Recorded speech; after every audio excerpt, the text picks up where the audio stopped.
Hi, I'm Glenn Whipp with the Los Angeles Times. Earlier this year, True Detective became something of a total obsession for a lot of us. And joining us today from the cast, Michelle Monaghan. Hi, how are you? Good, how are you doing? Good, very, very happy to be here. It was an obsession just for a lot of people. Yes. Were you aware of that as episodes were being broadcast? Yeah, it became apparent, I think, after episode 3, that it was becoming very obvious that it was resonating with audiences, as it was for me as well. You know, I hadn't seen the episodes, right, and I was looking forward to watching it just as much as anybody else, you know, every Sunday night. But it was incredibly gratifying to see that, to see it take hold in the way that right, it has. That your 6 months of work on that and investment. You know, that's exactly right. And you know, the thing is, you never really ultimately know when you sort of sign on to do anything creatively, really ultimately what it's going to be like. But certainly knew that there was a good recipe there. You know, the writing was extraordinary. You know, terrific actors. You know, a wonderful director, Cary Fukunaga, and so you know, we were all wishful thinking, right, you know, and it turned out really great. Yeah, I remember talking to Matthew, and he said, you know, he signed up, he read the first 2 episodes, the first 2, you know, the first 2 hours of it. And, you know, I guess you guys knew the arc going forward, but it was like, you know, he'd really have to do something bad to screw this up. It was so good, those first 2 hours. Yeah, it really was. I mean, I remember getting all the episodes myself, and after having read just the first few pages, I thought, oh my gosh, this is extraordinary. The writing, the character in particular, his character, you know, the cadence in which he spoke, it was beautiful, and it just begged the viewer, the audience, to just want to see more. Right. And then having seen the actual overall story, and then the arc of the character of Maggie, it was without question that I knew I wanted to be involved with it. And were you watching every Sunday night? Yes. I mean, I know, did you have like the whole set of screeners beforehand? No. Or did you Gosh, just, no, I had no idea. You know, it was funny, my husband was, he was so annoyed because he's like, I can't binge watch this, you know, and we're so spoiled in this age of television and cable where we can just sit down and binge and watch 3 or 4 episodes in a row. And it killed people to have to wait each week. And, you know, I think it was probably great because people, from what it sounded like, it was great water cooler fodder. You know, people were coming up with conspiracy theories, you know. And so if people were binge watching that, I don't think it would have taken hold in the way that it did. Right, if it had been on Netflix and the whole thing. Yeah. Exactly. It gave people time to kind of stew over and it. to theorize. Exactly. Yeah. Exactly. But were you at all going online, checking out? No, I actually wasn't I wasn't privy to it until it was a journalist who had sort of alerted me and said, you know, are you aware that people are considering, you know, your father is maybe the killer, or that maybe somehow you're involved? And I thought, wow, people are really taking it a whole new direction, you know. But that's exciting, you know. It really struck a chord with people, and people are really fascinated by it. It's you know, it's a haunting adult drama, you know, and I think people really latched on to that. Yeah, I think Marty was coming under suspicion just because one of the interesting things was the aspect of kind of the daughter's behavior and the drawings, and those were disturbing. And they were wondering, well, is there something going on at home that we don't know about? Exactly. I mean, I think that's what's so great about the show, and the kind of the fine line that it walks, because these characters are all flawed, so you can kind of see that potential where they can each kind of go on their dark path. And so I think that's the beauty of it, that it keeps people questioning the characters' motivations and their intentions. And you know, and that's great. That's great television. That's what keeps you tuning in every week. But there was a lot going on at home that we did see. Yes. And a lot of it was kind of playing into Marty's either physical absence, both physical absence and also just total emotional absence as well. And that could kind of explain the daughter's behavior, wasn't it? Yeah, I mean, I think that, you know, the issue with Marty and their marriage, I mean, they obviously have a history together, but there's a real sense of detachment that he has from his wife and from his children. I sort of, I think he's just full of contradictions, really. I sort of see him as someone who's very brave at work, but yet a coward at home. Someone who's incredibly smart, as we come to know, but also a total fool. Yeah. You know, so I think that's what, I think that's her frustration with him is, you know, when you're in a relationship and you know somebody for so long, you can kind of forgive them for certain aspects of their personality, you know.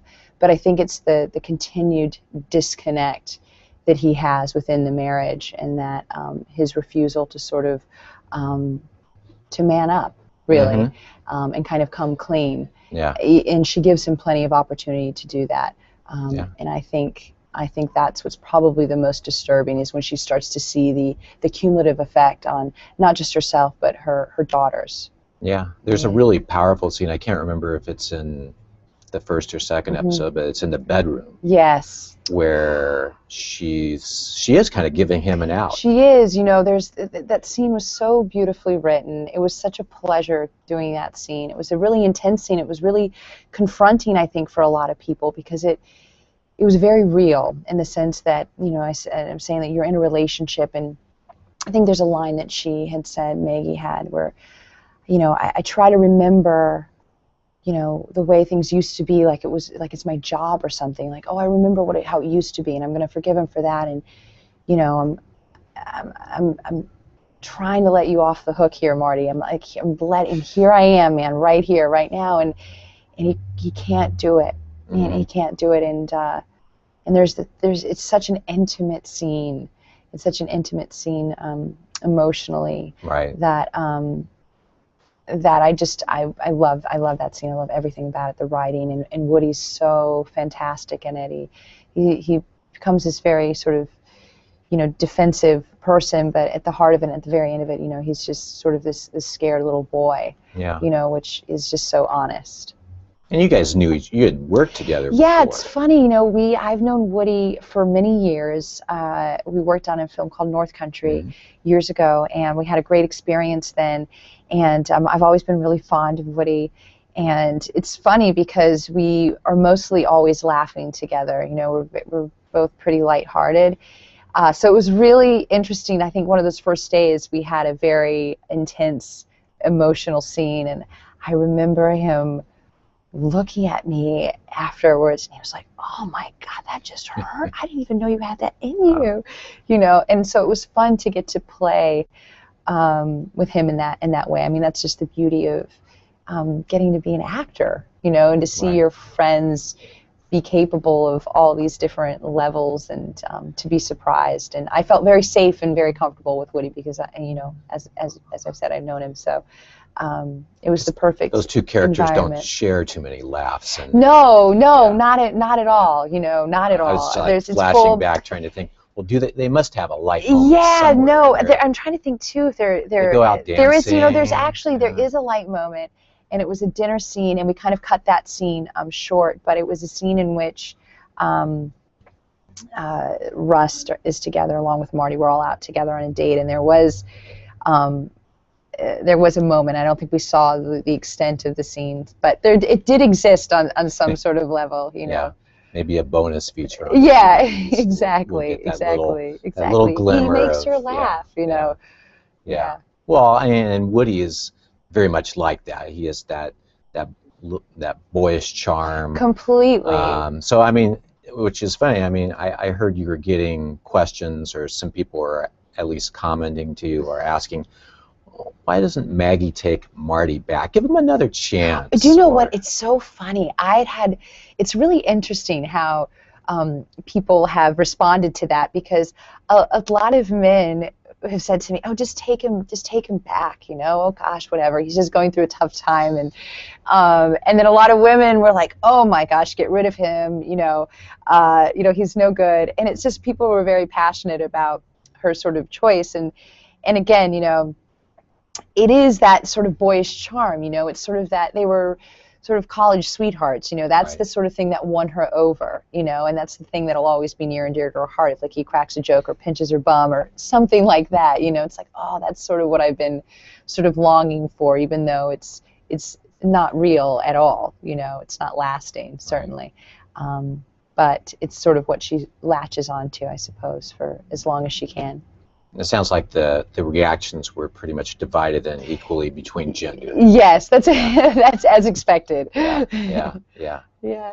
And in the first episode, Marty brings Rust home Yes. for dinner. Yeah. Which is one of the great sort of dinner scenes, at least, you know, of all time. I think. Yeah. It was a great time shooting that scene. Actually, it was, again, I think our first week, and it was fascinating to see how much that these characters were locked in. Yeah. Into Matthew and to Woody, and to see this chemistry. And for me, it was really invaluable starting out because you know, most of my scenes are with either one of them, really. So to sort of see that that disconnect, I guess, that they have, they very rarely agree on anything, the characters, you know, which was interesting. Just to digress a little bit, but it's funny. Matthew was saying it. Somebody's like, I don't think I've ever really been at odds with Woody. Like, I've never, you know, all these characters are just completely, you know, polar opposites, you know, so it was really, because on set together, they're just so much fun, you know, they have a ball, but this was really, you know, acting for them. So that was a really powerful dinner scene. It was very loaded. There was a lot going on, and we also had these two wonderful little girls that were just sisters in real life and tremendous actors. And this is so funny. I remember one of the little girls, the younger one, looked at Woody. We were about 3 or 4 hours into, you know, eating, and she said, "My grandma loves you." And Woody said, "I bet she does. She used to watch you on Cheers all the time." And we just laughed because he's like, I knew it was that generation. That generation was coming up. He's like, and that felt like yesterday, you know. Yeah. But. And that's when we first kind of see the connection between Maggie and Rust. Yes. It's interesting that a lot of people view it as an attraction, but it's more of an emotional connection. That's exactly right. It was always, there was never any intention, I think, on any of our parts to have this sort of physical attraction. I think what Maggie sees in Rust is everything that she's not getting from her own relationship, which is somebody that really intrigues her. I think Maggie is also probably the most emotionally evolved character. Yeah. And which is a pretty low bar. Yeah, well, that's true. That's a very good point. So she's definitely taken with this man. He's somebody new that's come into the home. He's obviously been working with Marty for quite some time, and she's interested in knowing about this person, and she's very inquisitive without being, I think, like sort of a nag. I mean, she sincerely really wants to know about him, and she sees a little vulnerability in there. She sees the vulnerability, yeah, and I think she sees someone who's a little bit mysterious, who's a little bit tortured, and a little bit of a lost soul. And I think as their relationship progresses, she really becomes sort of almost this nurturer to him, and in some respects almost a matchmaker. She wants to find somebody to sort of look after him, because she really does care about him. And you say she asks questions. I mean, he answers them. Yes. And he answers them directly and honestly. Exactly. Which is totally the opposite of her husband. Exactly. So that's why I say it's more of an emotional connection that they have, because she's actually able to have a conversation, an adult conversation with someone. Yeah, you actually see that in later episodes, like when Rust, doesn't he show up later on? Well, he shows up later on and mows the lawn. Right? Yes, which that's just such a great. drives Marty crazy. It's such a great. I love that scene. Yeah. I love that scene. I mean, he comes in and you can hear a pin drop, and nobody mows my lawn, you know. And it's just, it became like an ongoing joke now. But I think it's like that's like one of those lines that'll live on for a very long time. But I'm surprised we haven't seen that like on a. Yeah, he feels very. lawn. Yeah, or exactly, like that. exactly, Yeah. exactly. He's very threatened. Feels very threatened. Yeah. He's a very, he's insecure. Territorial. Yeah. Yes, Which exactly. is a lot about what the show's about, just these ways men behave and the fallout from that Completely, behavior. Yeah. completely. Yeah. Yeah. But then, again, we've talked about Maggie gives Marty some ways to come clean, some outs, and time passes, and she is not a woman that you should underestimate. That's right. That's right. Yeah, She has to take matters in her own hands. she does. It becomes, I think, very clear to her that not only she's suffering, but her family's suffering, and she's will protect her family at any cost. And I think she realizes that in order to serve that idea, that she needs to take matters into her own hands and to relieve herself of Marty forever. I think that she decides that she needs to seduce and be with the very person that he's most threatened by. That's her way of freeing herself from this relationship. Yeah, going back to the lawn thing, she knows that seed has been planted. Yeah, the seed's been planted, and there's, we sort of established the fact that she kind of goes out to a bar thinking, this'll do it, and then I think it dawns on her that no, that's not going to be enough. Yeah. It's not going to be enough. So she goes on a mission, so to speak, to free herself. Which is in the 6th episode. That was in episode 6. That's correct. What was after that episode aired? What was the reaction?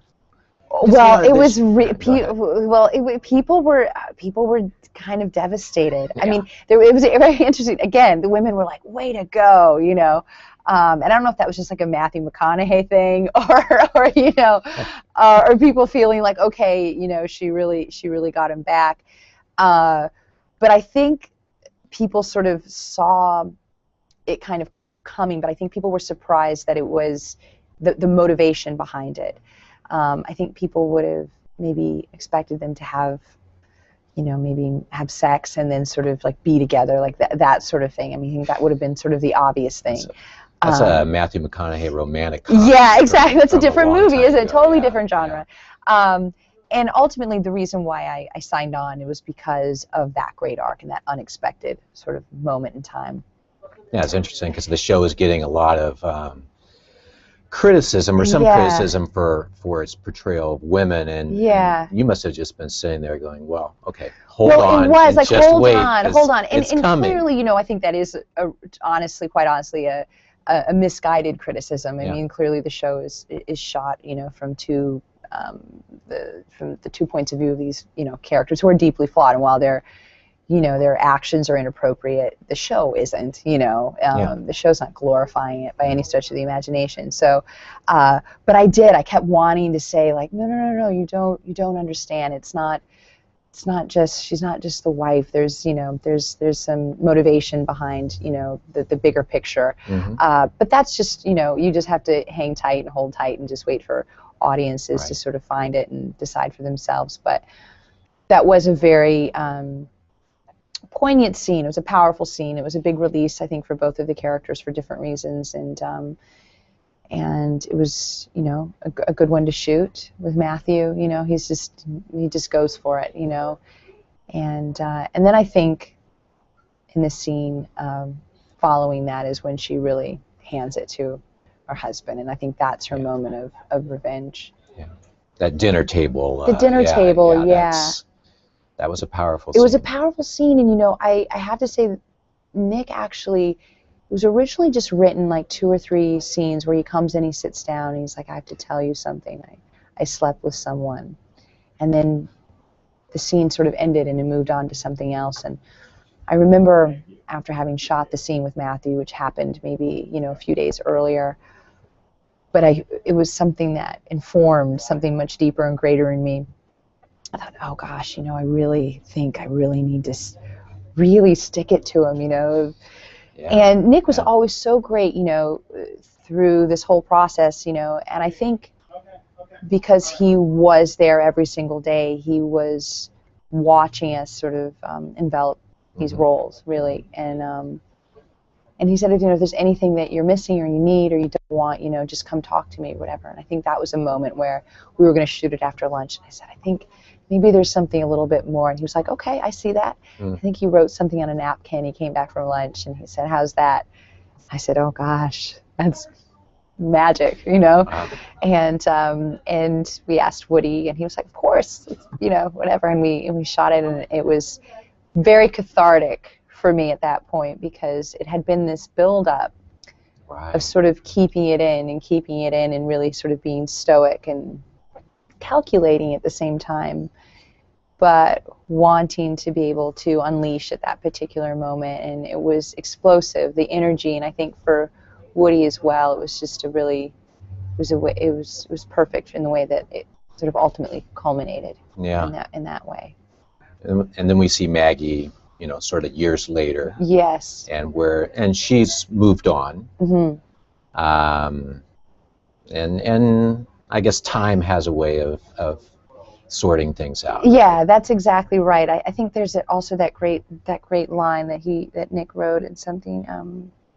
Oh gosh, I'm not going to do it justice, because it was something about you don't forgive people. It's time that heals. And boy, I've just completely brutalized that line. I'm sorry, but it's that. I mean, I think she's a bigger person, and has sort of let go of the past in a lot of respects, and she's moved on in her life, and she sincerely, of course, cares about the father of her children.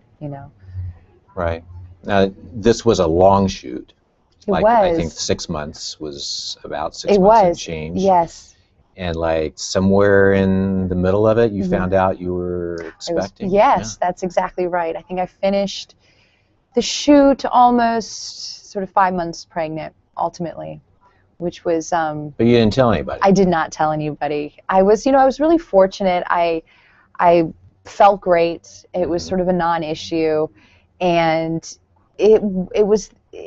I really just wanted to focus on the job at hand, which was a big job, obviously, and.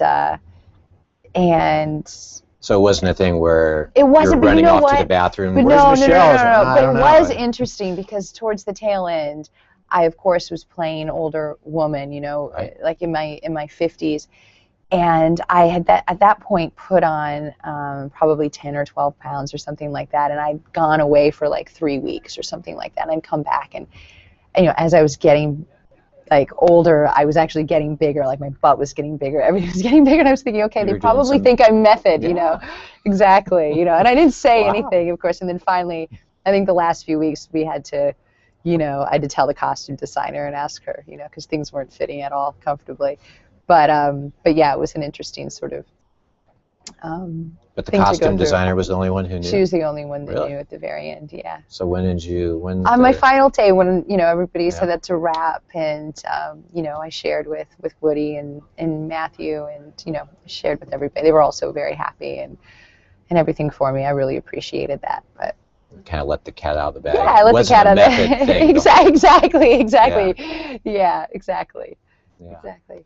And yeah, you see the character, and she's, it's quite kind of lovely, those final moments you have after that 6 episodes. It is really nice, and for me, creatively, I had never done anything period at all, although this was just the 90s, so it didn't really feel period. It felt dated, But I loved the idea of being able to do something in the span of 17 years. I liked the idea of physically aging as well as emotionally aging, and sort of what that meant. And so that was something that was new for me, and that was, exciting. I found that I look a lot like my mom. That's what we all. Yeah, exactly. Right? Exactly. I was looking in the mirror after we did sort of the aging process, and I love my mom. She's a lovely woman. But I was like, I had my hair like in a bob, and I thought, oh my gosh, I look like my mom, So that was interesting. Well, congratulations Thank you. on the great run of episodes. It's, Thank you. Just really remarkable part and, Thank and you. job. Thank you for very, getting very it. much. I appreciate that, Glenn. Thanks. And for more TV and Emmy coverage and conversations, go to latimes.com. Thanks for watching.